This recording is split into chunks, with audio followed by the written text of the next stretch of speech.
दोस्तों नमस्कार। आज एक मित्र का प्रश्न आया है कि हम अपने आसपास मौजूद बुरे लोगों को कैसे पहचानें? कैसे हम जाने कि कोई हमारा दोस्त हमारे लिए नुकसानदायक है और कोई हमारे लिए फायदेमंद है? ऐसा हम कैसे पहचान सकते हैं? देखिए, बुरा तो कोई नहीं होता इस जगत में, और यह सोच हमारी कि कोई बुरा है तो हम उससे न मिले, न बात करें, ये भी बुरा हो सकता है।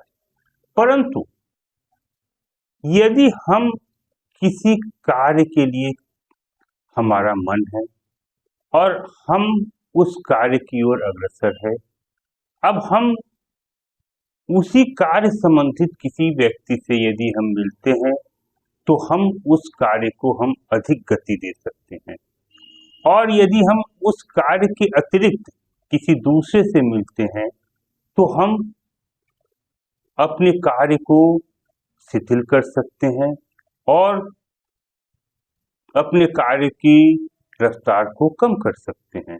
जैसे मान लीजिए मुझे YouTube के लिए वीडियो बनाना है, तो मैं यदि YouTube के वीडियो संबंधित कोई जानकारी लेता हूँ और इस वीडियो संबंधित बनाने संबंधित लोगों से मेरा चर्चा होता है, तो मेरे इस YouTube चैनल के बढ़ने में लोगों का सहयोग हो सकता है और मेरा YouTube चैनल ग्रो भी कर सकता है।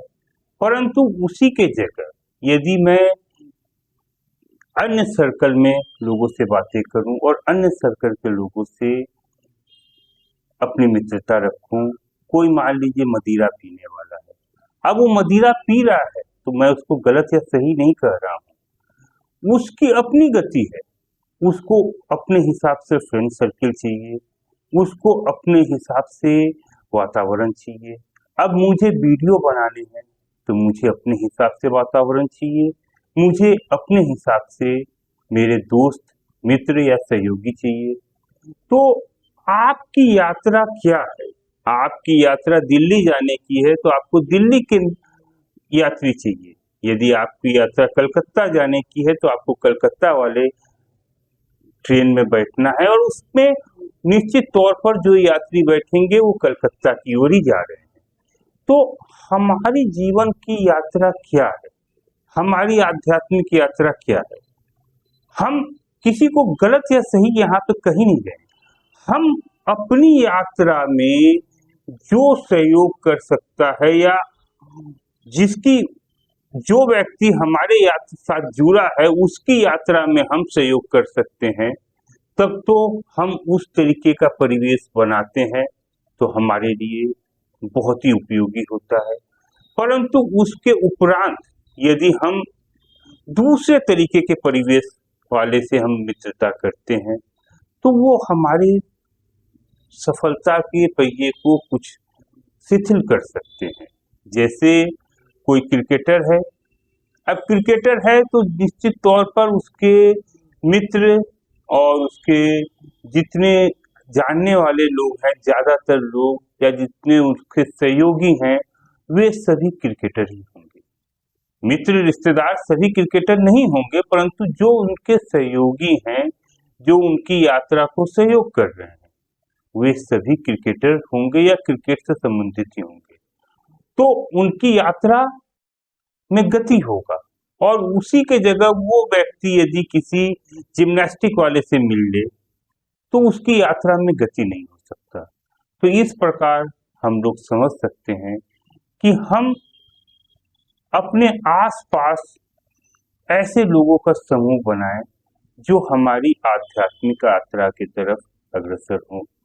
यदि हम आध्यात्मिक यात्रा की ओर बढ़ रहे हैं, यदि आप ध्यान की ओर बढ़ रहे हैं, तो कोई आप ध्यानी से ही बात करिए। यदि आप समाधि की ओर बढ़ रहे हैं तो आप समाधिस्थ व्यक्ति से ही बात करने का प्रयास करिए या उसके सानिध्य में रहने का प्रयास करिए, और किसी को गलत सही निगाह से ताकने की कोई आवश्यकता नहीं। सबकी अपनी अपनी यात्रा है, सबकी अपनी अपनी मंजिल है। हमें अपनी ही यात्रा की तरफ ध्यान देना चाहिए और हम यदि समाधि की ओर जा रहे हैं और ध्यान की ओर जा रहे हैं तो हमें ऐसे वातावरण बनाना चाहिए घर में और शांत, और ऐसे लोगों से मिलना चाहिए जो हमारी शांति को भंग न करे, और ऐसे लोगों से मिलना चाहिए जो हमें और अधिक मोटिवेट करे। ऐसे लोगों से नहीं जो हमें कहे कि ये सब बेकार है या तुम क्या कर रहे हो। भाई सबकी अलग अलग सोच है, सबकी अलग अलग विचार है, इसको हम क्या कर सकते हैं।